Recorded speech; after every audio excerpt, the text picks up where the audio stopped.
Voltei, capítulo 16. A palavra do companheiro.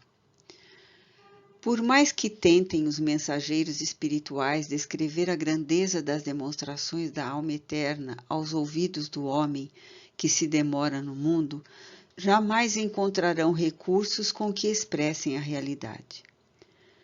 Submetido a salutares limitações, o espírito encarnado é incapaz de traduzir a beleza celeste. A sensibilidade educada na ciência ou na virtude percebe a qual relâmpago fugaz, tentando aprisioná-lo no verbo, no som ou na cor, acessíveis à apreciação humana. Todavia, os artifícios da inteligência não bastam para a fixação da claridade divina. Entre o êxtase e o assombro, notei que a estrela se transformava lentamente. Da nebulosa radiante, alguém se destacou nítido e reconhecível para mim. Era o magnânimo Bittencourt Sampaio, cuja expressão resplandecente constituía o que imagino num ser angélico. Cercavam-no vastas auréolas rutilantes. Surpreendido e envergonhado, busquei recuar, mas não consegui. Tentei ajoelhar-me, mas Guilhom sustentou-me nos braços. Sem gestos convencionais, sem qualquer atitude que denotasse afetação, saudou a assembleia e encaminhou-se para mim, pronunciando frases que eu não merecia.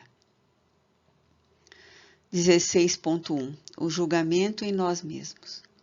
Pousando a destra sobre a minha fronte, continuou com nobreza e sinceridade. Jacó, fizeste bem anunciando as próprias faltas neste plenário fraterno. A infinita sabedoria instala tribunais para julgar aqueles que não a conhecem, porque a ignorância reclama lições, às vezes rudes, dos planos exteriores, mas os filhos do conhecimento santificante condenam ou salvam a si mesmos. Os surdos voluntários exigem fenômenos ruidosos no terreno da expiação, para que se lhe desenvolva a acústica. E os cegos, desse jaez, pedem medidas espetaculares nos círculos da dor, a fim de que se lhes dilate a visão. Para nós, porém, que aceitamos a graça da revelação divina, semelhantes providências se fazem inúteis. A própria consciência lavra em nós irrevogáveis arestos. Somos o fruto de nossa sementeira.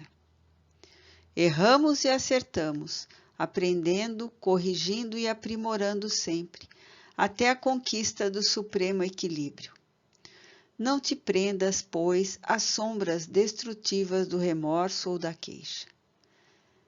Quem terá passado incólume nos princípios das paixões humanas, senão o Mestre amado e Senhor nosso?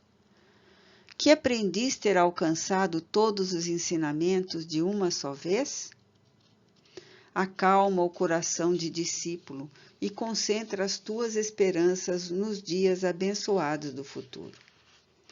A morte para todos nós, que ainda não atingimos os mais altos padrões da humanidade, é uma pausa bendita na qual é possível abrir-nos à prosperidade nos princípios mais nobres. Entesouraremos aqui para distribuir mais tarde bênçãos de vida imortal nas obscuras esferas da reencarnação.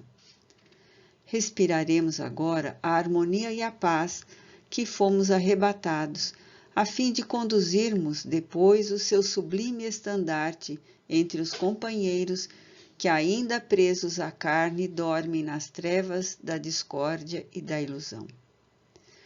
Somos células da humanidade militante em busca da humanidade redimida. Herdeiros de muitos séculos de experiência carnal, é impraticável a definitiva ascensão de um dia para outro.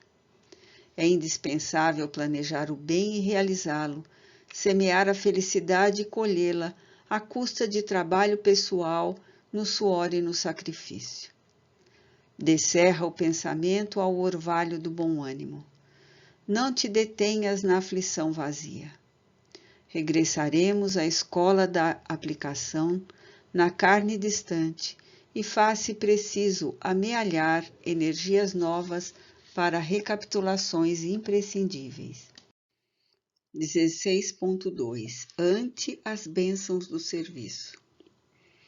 Verificando-se ligeiro intervalo na palavra amorosa e venerável, desejei perguntar-lhe quanto à continuidade de meus trabalhos, em vista dos informes que ali recebera do irmão Andrade. Todavia, antes que me expressasse verbalmente, confirmou generoso. Desdobrar-se-á o serviço doravante em companhia dos mesmos associados de abençoada luta. Os círculos de vida que povoamos agora são de prosseguimento. Na experiência humana, temos a semeadura. Na vida espiritual que nos é acessível, começa a colheita. O favoritismo não existe para o governo universal.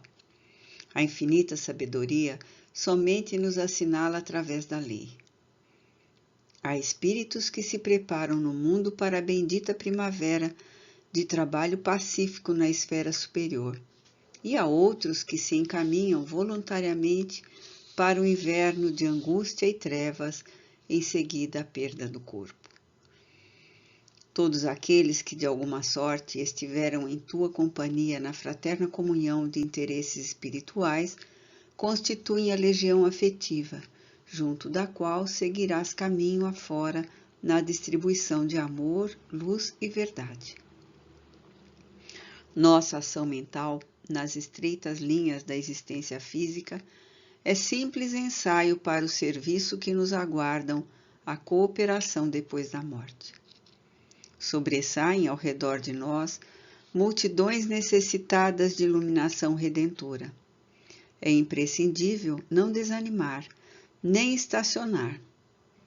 Conquistaste valiosa possibilidade de servir pelos conhecimentos que adquiriste, e se os negócios materiais terminaram com o atestado de óbito passado ao velho corpo, as tarefas edificantes prosseguem ativas, reclamando-te dedicação.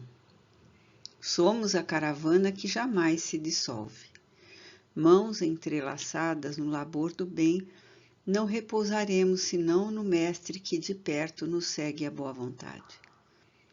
É necessário, Jacó, encontrar a paz dentro de nós mesmos, na batalha pela vitória da luz, quando o Senhor a demonstrou perseguido e crucificado. Longe de nós o descanso destrutivo dos que procuram o céu sem as credenciais do reino divino em si mesmo. 16.3 As esquecidas virtudes da iluminação interior.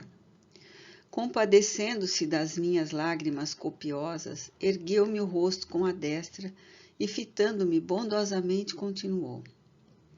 Lamentas não possuir, por enquanto, mais amplo desenvolvimento da luz interna. Contudo, qualquer desalento de nossa parte no esforço salvador significa reação indébita de nossa vontade caprichosa contra os soberanos e justos desígnios de cima. Não nos detenhamos para examinar a exiguidade dos nossos recursos. Dilatemo-los usando as possibilidades que Jesus nos confiou. Nas tropelias da agitação carnal, quase sempre nos esquecemos das virtudes suscetíveis de ser encontradas nos trilhos apagados e anônimos do vale. Nossa visão, em tais circunstâncias, jaz concentrada sobre o cume da organização social provisória a que servimos e da imaginária montanha das terrestres honrarias, coroada, embora de vantagens respeitáveis, e esperamos o bem-estar e o prazer, a sagacidade e o domínio, as facilidades temporárias e as condições fantasiosas ao nosso personalismo menos digno, olvidando completamente, às vezes, os dons sagrados do dever humilde e desconhecido. Cedendo à impulsividade que nos preside aos instintos primitivistas, despreocupamo-nos de adquirir simplicidade e amor, paciência e renúncia, resignação e esperança, dádivas de vida eterna que o herói celestial nos ofertou aos pés da cruz. Impressionamo-nos com o Salvador nas claridades sublimes da ressurreição, mas ignoramos o Mestre crucificado. Agrada-nos dispor, aborrecer-nos, obedecer. Buscamos autoridade, desdenhamos a disciplina. Exercemos severo exame sobre os atos alheios, sem qualquer vigilância ao próprio coração. Entendemo-nos perfeitamente com o ruído e com a leviandade do mundo, que nos cerca aos sentidos inferiores, mas raramente nos comunicamos com o Espírito sublime do Cristo na própria consciência. Sabemos cair depressa, contudo, dificilmente nos decidimos a levantar. Adornamo-nos com as flores de um dia e perdemos os frutos da eternidade. Habituamo-nos a pedir as bênçãos do Eterno e, quando as recebemos, dispomos-nos a dormir indefinidamente. Enchemos a terra de palavras brilhantes, esquecidos de que a vitória no bem é mais concreta naqueles que ouvem o conselho sábio e o aplicam. É por isso, meu amigo, que chegamos sem lâmpada própria às eminências da vida, incapazes de contemplar o brilho solar pela nossa deficiência de luz. Todavia, o Todo Misericordioso jamais nos cerra as portas do serviço de elevação. Aqui também encontrarás as bênçãos do atrito, no aproveitamento das quais acenderás a própria lanterna para a jornada. Sem as qualidades que nos santifiquem o caráter, dignifiquem a personalidade, espiritualizem o raciocínio e iluminem o coração, é impraticável a felicidade nos mais gloriosos mundos. A lâmpada pode ser acanhada e pobre, no entanto, se possui material equilibrado e perfeito para sintonizar-se com a sede da força, produzirá luz e beleza em silêncio. Renovemo-nos assim, aprimorando as nossas possibilidades interiores, para que nos comuniquemos com o Supremo Doador da vida, através dos fios invisíveis de amor que o ligam com o universo infinito. Deixa, Jacó, que rujam tempestades do mundo, esquece as recordações violentas do passado, emerge do homem velho e caminha para o alto. Irradiar-se-á então tua luz brilhante e pura. Amemos o trabalho transformador. A vida nada deve aos inúteis. Somos ramos da videira divina e a nossa felicidade exige a seiva imortal que procede das raízes profundas. Sem esse alimento, convertemo-nos em galhos secos e improdutivos. Atravessa corajoso essa hora de transição. Reanima-te no Senhor e não desfaleças. 16.4. Ao fim da reunião. Em seguida, como se desejara subtrair-nos a ideia de cerimonial, passou a conversar naturalmente conosco. Referiu-se aos companheiros que lhe compartilham as atividades na esfera em que se encontra e entabulou particular palestra com Guilhom sobre o evangelismo no Brasil e as angústias do mundo moderno. Mais 4 entidades ligadas ao fraternal mensageiro se materializaram em figura harmoniosa e fulgurante.